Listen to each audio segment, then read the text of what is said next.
Inspiration Nation, hello. Lee Kemp here for another week on the podcast. As always, Jose Neuer and Ryan Boniface joining me. How are we this week, guys? Yeah, not too bad, thank you. Look at Joe jumping the gun.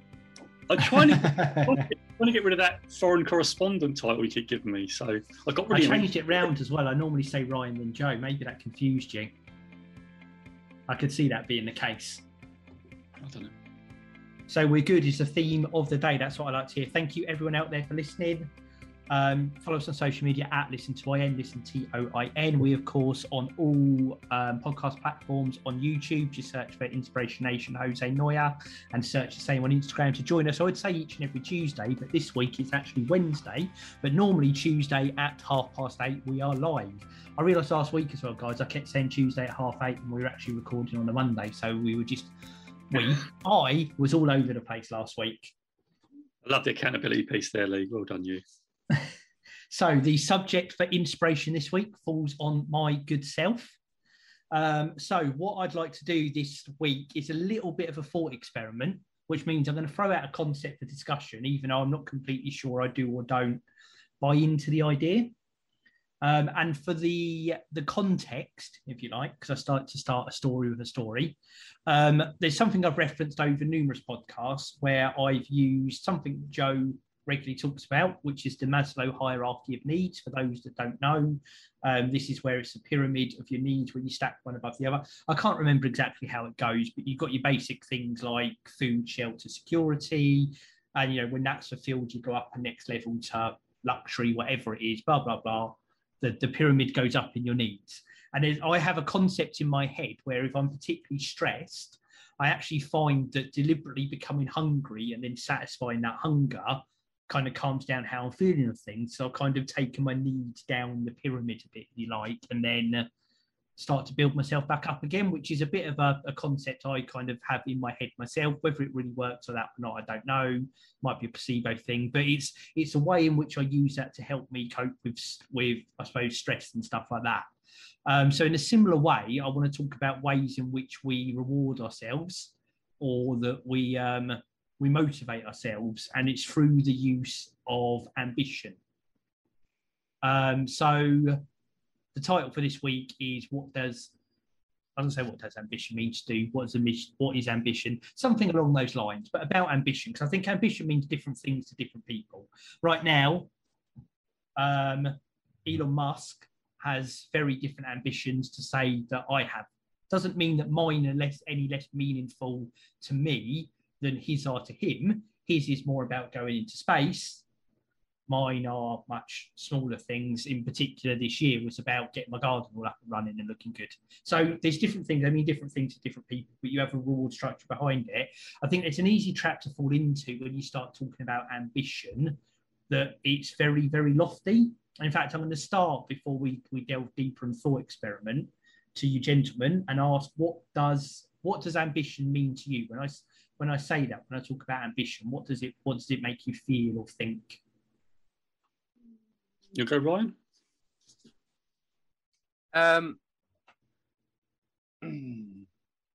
What does it make me feel or think? Future. Well, that's becoming a bit more now of a present, I think, for me, because where I am so young. 26 now. Yeah, where I was so young, it's always been ambition. Well, I suppose it is future for everybody, isn't it? Like you can't live your ambition, I guess, because they always change. But what does it mean? It's something to aim for. I think ambition for me is something to aim for. You put yourself on a path that leads you to that ambition, and that's the end goal for me, is achieving ambitions. Like when I was younger, I always remember that, and it isn't a sign of wealth or anything like that, but I always remember that one of my life ambitions was to own a Rolex, a watch, and or life goals, or something that would make me think, yeah, I've kind of made it, like I can afford to do this type thing. So yeah, I think it's ambition, a goal. They're all one and the same for me. It's about how I can get from point A to point B. I think is the ambiguous part, or the bit that needs more attention. Joe? What do you think, Joe? Good question. Ambition. So ambition for me is more probably around my purpose. Like, I'm not sure why they call it ambition, but I like to sort of frame what I want to do as purpose rather than ambition. So that's probably my take on it, because if I have ambition, am I looking to do something, at the cost of something else? I think that's what's coming across to me. I don't know. That's how I feel about it. So I like to think of my ambition, I suppose I interpret as purpose for me. And what am I built to do? What am I built here to do? What am I sent here to do? What am I doing on this planet? And for me, is the nation, of course, right? So getting us to a place where we're doing this all the time, something that we provide service to others. And I don't think it ever ends. I don't think there's not going to be an end. It'll always be happening until the day that I die. So I think the problem with having like a set, I've got set mini goals or goals that I want to get to, like I've got a certain amount of exposure or a certain amount of followers that I'd like to get to, downloads, all that sort of the metrics. But actually, when I think about it, I don't want to really, I want to have the goal so big that I never actually hit it, because that's my life purpose. It's like what the Buddha said around emptying the ocean with a spoon. You never actually do, but you get up every day with that drive to do it, and that I love to do it because I want to do it. So that for me is ambition, and doing the daily videos, which I'm doing, and hitting that 1,000 mark not long ago, which was great. So for me, I think there's a danger with ambition that if we hit it, what do we do next? It's a bit like where you get athletes hitting the top of their game, and then what next? I think there's always got to be something beyond that, like a purpose, like a driver. So I don't think there's anything wrong with ambition. I just think for me it's more purpose than ambition. And I just want to give a shout out to Nina. She's drank some water, a gallon of water the first time. So well done for that. Feeling a bit lightheaded, not surprised. Hope you drank it slowly. And then we've got Dad's granddaughters has just joined as well. So I just wanted to say hi to you guys. But that's where I sit with it. I think I've said it before, where there's mountains beyond mountains. And I think Evan Carmichael talks about it as well, that it's something that drives you, because there is a destination, but you don't actually really ever get there, because there'll always be something else to be doing. And so when you hear people hit retirement, you hear people think, "Oh, I'm going to be retired soon," and they're thinking, "What am I going to do?" And they get maybe a bit bored or whatever, right? It's a nice idea of sitting on the beach and doing that, but actually, after about a year or two, would we be okay? I don't know. I've never done it. I'd like to experience it, I suppose, and have that reflection. So I think Simon Scribb did it. He sold his company for over 25 or even more, something £1 million. He took 2 years out, found he got bored. It was the Purposeful Project, and that's when we interviewed him. So I think there's a danger of you, once you get to that, what Ryan says, that financial freedom, that you've got to then decide, okay, so what next? Doing something, launching a business. I think Ryan, you'd probably do something with that if you did. I got financially free, you'd find some other thing to be doing, because we're designed to do things in terms of human beings. That's my take anyway. There you go. I like it. It's interesting. You both referenced goals within there. Ryan, so you talked about the Rolex. Have you got your Rolex yet? What do you think? It's on its way, right? Isn't it? It's on its way. It's not there yet, right? It's not there yet. It looks like a Casio, but one day it will be a Rolex. I could probably afford a fake one from a marketplace somewhere.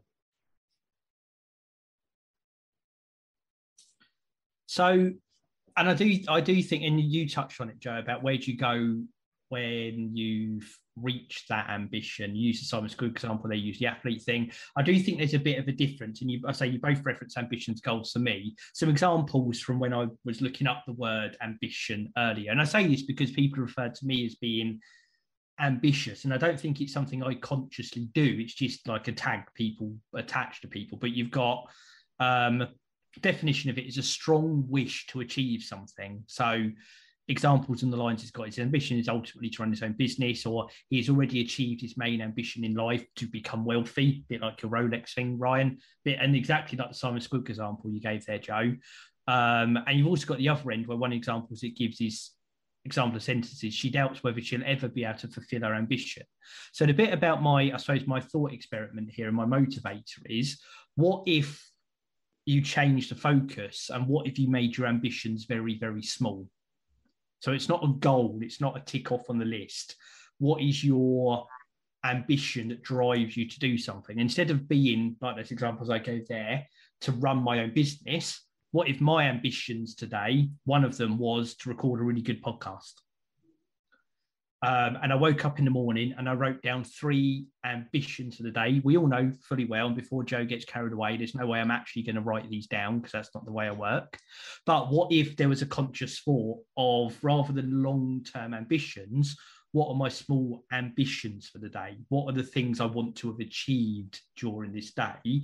And does that give a different frame of motivation maybe than what are my goals or what are my objectives, just because of the slight different slant the word and the feeling and the emotion it evokes gives to you? And actually, rather than having big ambitions, you only had little ones, but they get you to that big place in little tiny steps, was a kind of the concept I was thinking about earlier today. And that's why I gave the link to the Maslow thing, and the way I use it to help combat stress is actually, are there ways we can reframe these concepts, and ambition being an example of one, where we can actually use them to drive our motivation, increase our productivity, increase our output, and help us get to where we want to, either because it breaks things down smaller, or it just puts us in that mindset of ambitions.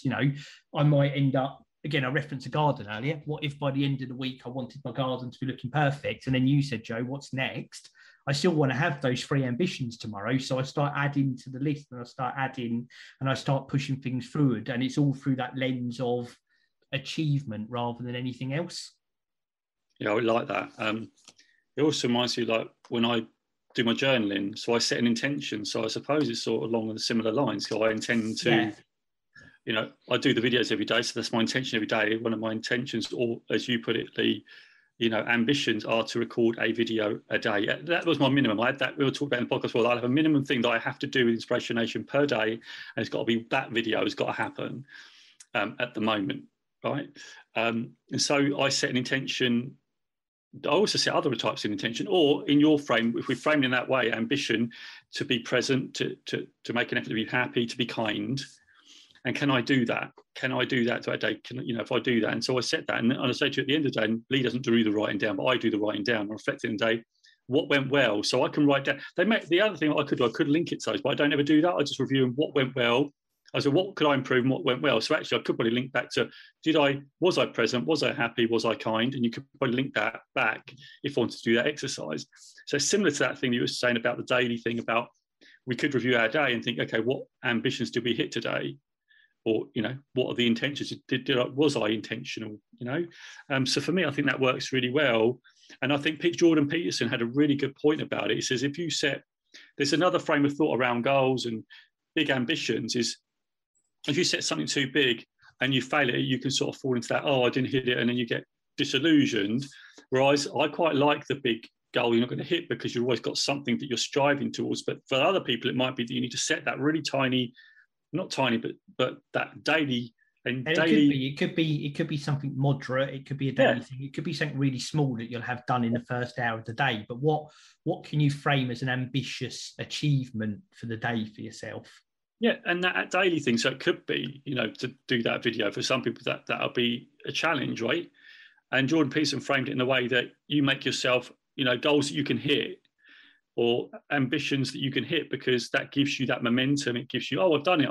And those little tiny incremental steps, they're still a stretch, because you've got to do them on a daily basis, forms the path of you creating momentum to hit eventually the bigger goals that you set, or the bigger ambitions, I keep saying goals, bigger ambitions that you set in the future. So there's 2 schools of thought around that, and that's my thought around what you said, Lee. So there you go. You mentioned that the word ambition kind of drives a different emotion out of you, but how does it differ from a to-do list? Is it just the way it makes you feel, or is I think that is the main bit. Is the bit it makes you. And what drove this as well, for a bit more background on, I was thinking today about what the subject should be for the podcast. And I started thinking more about us and our purpose and Inspiration Nation, and actually what is it? You know, I don't just want to pick a topic off the shelf and talk about it. I want the, you know, for people watching, people listening, hopefully it's what it leaves you with, is with a little bit of inspiration. And that was thinking, what would be, me being kinesthetic, a good feeling to go away with. And I think that's what started me off down the path. So I do, in a long way round of answering the question, I think it is the feeling. I think a to-do list, sometimes for me, a to-do list can be quite a negative thing. And again, this might just be a personal thing, but quite often, and I think we've referenced on, we do the same thing, is I almost get to a point where there's so much, right, I need to do a to-do list. And then it's a slog to do my to-do list, because it's almost like I haven't got it all done, so I need to write it all down. It's probably not the same for everybody. Some people really, start with the list. I normally reach a point where I have to have the list. Whereas I think ambition is more aspirational. And it again, within me, it invokes a feeling where there's that, standing at the top of the mountain, planting your flag, yes, I've made it, rather than that's good, that's done, what's next, I think is a subtle difference, I suppose. But I think it's a mindset thing about how you feel and how you mentally feel rewarded, and you get all those good chemicals going from that sense of achievement because of how you framed it. Do you I'm not skeptical, it's the wrong word, but I worry that the novelty of that feeling would wear off very quickly. For me, it could well do. Joe, you mentioned that you like the idea of an ambition being unachievable in terms of a long-term one. For me, not unachievable, sorry, but one that you could never reach, because then you think, what next? For me, if I had that, I would not want to get anywhere. I wouldn't even, if I couldn't do 100%, I wouldn't want to do 1%. I'm very much that kind of person. If you come second, you may as well come 50th. And there are a lot of things where I won't think that way, but generally speaking, in terms of like my future and things like that, if I'm not solely where I want to be, part of me will think that not that I failed, but that I've not done as well as I should have done. Having played online games with Ryan, I can vouch for that mindset. The perfectionist in me is probably my biggest bugbear of my own personality. Actually, one of the biggest bugbears.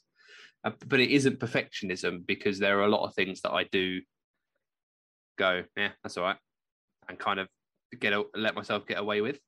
It's difficult. I call it select perfectionism. I can't choose when it starts. It just does. So, and I agree. I no longer do to-do list after the conversation we've had here or on the podcast. I now kind of do. Well, I do to-do list. That's a bit of a lie, but I mainly think about achievement lists or things I have done rather than things I need to do. But there are always going to be things that you do need to do. So, and being forgetful, the to-do list isn't there to drive me to do those things. It's to ensure I don't forget and fail at anything that I do. So I like to think that a to-do list for me is slightly different in that sense. It's more of an objective list rather than a to-do list. So I just worry that if we're giving ourselves these, or from my point of view, I worry that if I give myself this a big lifelong achievement for me is like lifelong stature. The things you're talking about to me are just goals or things that need to be done or things that I'd like to do. So whilst I understand for you guys, it may motivate you more to do those things. For me, it isn't something that I think I buy into, I don't think, at this stage. But that might change. Put on your list, if we said, right, you need to do for this week, we want something, because I agree with you. I think, and again, this is why I said it's more a thought experiment than a concept on how you make it work. And this is just making me think now. So rambly conversation, keep up with us, listeners. Hopefully we're not losing you as we trail off into our own random thoughts.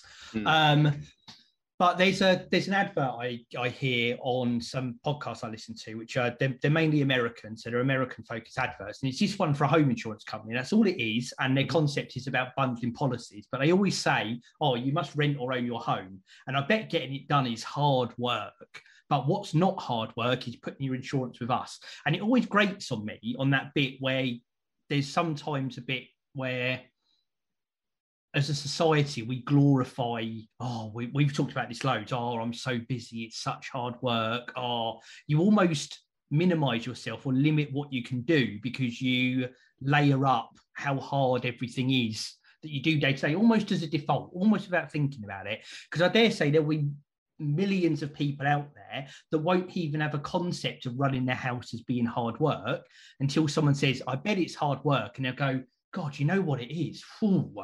Whereas actually cleaning, washing, maintenance, whatever it is, like you, Ryan, they're, I'd say, day-to-day things. I wouldn't necessarily put those on my ambitions list. They're just the things that I do during the day. But can you kind of give yourself things on there that are above and beyond it? So repainting the living room, for example, isn't part of your day-to-day running of a house, but could I want this room to be done as an ambition by the end of this week? I want this room to be done, and framing it in such a way to get that achieved. And then the next week is, right, my ambition is to do this room. And then my ambition is, and within, depends how big your house is, but within X number of days, you could have done, and rather than being by the end of the next 2 months, I want to have decorated the whole house, by doing that thing one by one, but still using it in an ambitious way. And again, I know you could say it's a goal or an objective or whatever else. And I guess the concept I'm putting out there is, can you reframe ambition so it separates it from your day-to-day goals and bits and bobs and stuff like that? Funny you saying that, because when I do, I'm trying to think of what I do. So my journal has got different things to my to-do list at work as. So my work stuff is the work stuff. It's just the things I have to do. Yeah. My journal is the personal development, the striving, the small steps towards the big ambitions for my life, right? So for me, yes, that's separate. I don't put those things into my work life. They're things that I intentionally do beginning of the day that feed into that, but give me energy that I use to perhaps maybe drive that. But it's that for me, it's that intention or those ambitions that I want to have. And I want to be a type of person, or continue to strive that identity with that type of person. That's what feeds that. So I suppose you could be, would you call it an ambitious type of person? Would you call it personal development? Would you call it, motivational? Whatever it is for you. And that's, for me, that's what works for me. And I have to write it down, because that for me works. Because if I don't write it down, then I don't feel it's going into my mind. If I think about it, I think I can think about it and I'll forget about it. So that works for me. But It's different. I agree with you, Lee. For me, it's different. I don't write that. It's not a to-do list in my journal. That's like almost like an ambition. I want to continue to be this person and improve that person every single day, rather than the things I do at work. Yes, they might do, but they're small everyday to-dos that I've got to do every day. So yeah, I'm on board with that. And the other bit you touched on, Ryan, is the novelty effect. Like you said, it's a great. Say we do it, write down a vision for the day, do it, get your rush, that's really good. Next day, write it down, do it, get the rush. Is when does that become numbing, and the rush is just an everyday feeling rather than something that's driving you to do everything? And like you said, that novelty effect wears off. And I can see that being a big risk, especially because if you did it daily or even weekly, the frequency you're hitting them is so tight that actually does the effect wear off? If you incentivized it, and I don't know, said, cool, you know what? If I clean my car this week, I'll buy myself a pizza as a payoff for saving the money of not taking your car to an automated one or whatever. Forget the fact that you lose water bill money if you get charged like that for washing your car or whatever. Forget that doesn't exist. We're getting very granular on the example here. But just say, look, if I wash my own car by the end of the week, I'll buy myself a pizza. That's fair, right? And then it becomes, next week I'll wash my car and I'll get myself another pizza. That's a good idea. I like that. By week 4 or 5, maybe for me, definitely, I'd be like, I didn't wash my car, but I want the pizza. Oh, what a shame. I'll just do it next week. And then before you know it, that car never gets washed again, and I'm smashing pizzas every day of the week. So does this talk more to your self-discipline than it does the concept, right? That sounds like a discipline thing, doesn't it? Yeah, it does. But that's where the novelty wears off, right? Yeah, it may well do, but for me, that's where the novelty would wear off. It's the reward for doing the task becomes such a meaningless reward because you've had it so many times that you think, oh, what's the point of doing the task if I'm just going to have this reward? I can see that. You could change it and swap it up, but there is still that danger of you giving it to yourself anyway because of the lack of discipline potentially. Well, you could change it to an Indian takeaway or a Chinese takeaway, I guess. I feel, Ryan, that I'm going to have the Indian takeaway anyway and not wash my car. That's what I'm thinking. But that's the whole point. Take the takeaway out of it. Make it. I don't know. I'll let myself go to the pub and have a pint if I do this. Like the reward will always become more attractive than doing the task to get the reward, especially when you do it so often. Is that because you're in control of the reward, though? How could you not be in control of the reward, though? Maybe you have to delegate that out to someone. You have to have an accountability partner, and that way you've got no way of getting yourself the pizza unless you can still buy yourself pizza. You can afford to do it. Hand over give me your password to your Just Eat account. Hand all your money to Lee. And when you wash your car, Lee will then buy you the pizza and give you all the money to pay your bills. But talking about I like you just tacked in and pay all your bills off the back of it. You've really upped the stakes there. I had to give him some. I can't leave him not living. So anyway, the other thing I was going to just say about that thing, I don't think it's realistic to say you'll get that rush every day. That's the thing I think is a struggle because to get that euphoria has to be really hard. Something really difficult, and if you can hit them, I think you get them. You go, oh, that's okay, but I don't think you said euphoria. And for me, I don't get. It's stretching, but it's not a long-term thing. Yeah, even then, I think if you're not getting euphoria, then the task's not difficult enough or much of a challenge to you. For me, that's I would say that what you're doing isn't that big of a deal to you. Otherwise, you'd be going, cool, you know what, I've smashed that, and you'd sit back and you'd reflect on it and you'd go, that's decent. Whereas you're saying that doing it this way, you'd be like, that's cool. What's next? So for me, I would say that the task that you're putting that prize on isn't worthy of the prize. Yeah, I don't know if the rewards work. I don't know. I think if the rewards, I think it's more the original aim here is it's more about reframing mental devices rather than I think reward. Lee, the thing for me is to generate that feeling, it has to be hard that you something. But I'm not saying it's wrong because I think it's still good to have those micro ambitions because I think it gives you momentum, it gives you discipline, right? If you can stick to that, set yourself. If you stick to what you say you're going to do and you promise yourself you say you're going to do it, then that gives you self-discipline, which then leads to the bigger things being achieved, which will be the harder things, which then leads to you saying, do you know what? I did hit that goal later on, but it gives you those steps to get there. So I think there is merit in it for 100%. But I don't think it's that euphoria. It's just is bloody hard, and you've got to go through the bloody hard every day. Sometimes you have to just do it, even when you don't feel like doing it, because that's going to happen to get to the gold, right? To get to the euphoria stage. But it has to be hard to get euphoria because nature's got a wonderful way of saying, for you to value stuff. If it's not hard, remember, I think nature, if it's not hard, you won't value it. If it's not difficult to do, you won't value it. I think what it does, it creates momentum for you to do these things, to do the hard things, and it creates discipline. So if you stick to that list, like you said, do it as an ambition and say, all right, I must do this today, do that room, whatever you say, whether it's micro. No, and it's not I must do this today. It's not a punishing to-do list. That's your ambitions aren't things you must do. Your ambitions are things that you want to do or you aspire to do. But then, I think that's where the reframing comes into the. Can they be daily or weekly at that point? Because I thought you said daily. And they're daily or weekly, whatever is. Again, it's just the concept of can you reframe ambitions from being here. I'm just saying, Lee, if you say the ambition and you don't do the ambition, then you're not following through. In which case underlines the identity you want to become, whatever the thing you want to do, right? So I don't think it's enough to want it. You're going to want to have to do it because you're writing it, you're committing to it. I think there's a disconnect because if you don't follow through, then what? what do we do? Like, where's the discipline? Because discipline's hard work, and it is hard work. If you want to achieve stuff, it's got to be hard. It's going to be hard work. I'm not saying it won't be, but this is the concept. I say at the moment, quite often you will write a list. I have to do these things to get to where I want to do. You must do these to get to where you're being very authoritarian on yourself. But what if it wasn't? What if it was, I want to do this today, and then you don't do it? No, but you could tell yourself to do something and still not doing it. Writing it down isn't a cast iron guarantee you're going to do it. The follow through and everything else, you know, no one will ever achieve anything they want to do if they don't actually do the thing. But what if you start off with it being aspirational rather than prescriptive to yourself? This is the mindset change coming in. Although for me, if it's aspirational, then I want to do it.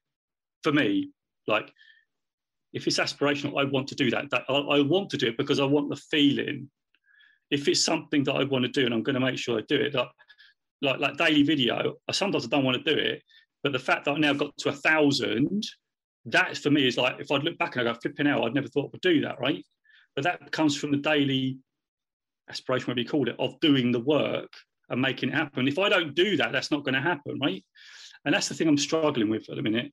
I don't think you cannot just say, oh, I think I want to just do this and I don't do it. And then I'm saying to yourself, you're saying to yourself, I'm someone who says something, but I'm not doing what I follow through that I say that I do. And I think that's an identity thing and a character thing that needs to be addressed. So, and I think this is good. I'm conscious of time, so I don't want to drag us out too long on this. But it's a really good mindset thing, Joe, because at no point during this have I said you don't do the thing that's on your ambitions list. I think you said you want to, like you want to. It's not but I want to do it. But I've never said that means you then don't do it during the day. Okay, so what you're saying, it has to be done that day or not? I'm saying that but for me, I'm forgetting our words now. I've got ambitions, and there's no part of me that thinks I'm not going to achieve those ambitions, but they're ambitions. They're things that I do because I want to do them, not because I have to do them. So do they happen? What, ambitions? Yes. Quite a lot of them have. Well, there you go, right? And what's that do for you? Makes me feel good. So you're doing them, right? That's what I mean. If they're aspirational, you want to do them. So why would you not do them? We seem to have flipped roles halfway through the conversation. It's like one of those cartoons where someone say yes, no, and they flip their word and they start going the other way. Just thinking the concept, right? If you're setting it, I can't understand why you wouldn't do it if you're setting it. That's all. No, that's my own mindset. I agree. I absolutely agree, Joe. And the only person that was saying and you don't do them was your good self. Oh, was it? Oh, I thought whatever it is, it's just that whole thing, and and I suppose that's what I'm saying. Like, you have to follow through on it. I don't think you can't not do them. And if that's how I said that, I said it. If you want to do it, you're doing it. So your do list and your ambitions, I think you can't not follow through. That's it. No, I think, well, it doesn't, it's like anything. If you just write down a load of ideas and do nothing, nothing's going to happen. And I suppose the wider bit, like I do with the Maslow thing, is food for thought for people that listen and watching. I say food for thought. Nina's contacted us on Instagram. They'd say she's going to be struggling to go out and not get a pizza now. So saying food for thought probably doesn't help. But what other concepts are there out there that we use to motivate ourselves right now, that based on whatever it is that drives you? And it's really good that you guys have got different views on it, because it's part of the point of this, is what are the things that drive you personally? And actually, are you able to reframe some of those so that those bigger concepts can help you day to day, not replace stuff, not do away with the big stuff, but sometimes when you've got big stuff you want to achieve, or you're struggling through hard stuff, are there ways you can reframe those bigger concepts to help you in those smaller day-to-day moments? Again, much like I do with the Maslow thing and the hunger thing. And for me, and I get your guys' views on why different bits would or wouldn't work for you.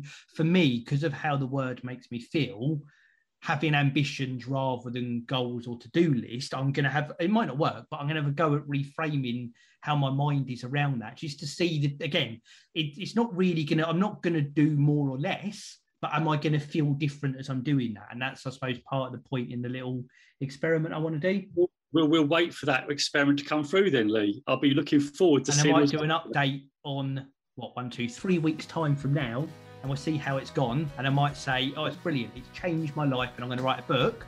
Or I might say it was absolute S word and I did it for a day and it was nonsense. But I just want people to start thinking about those things.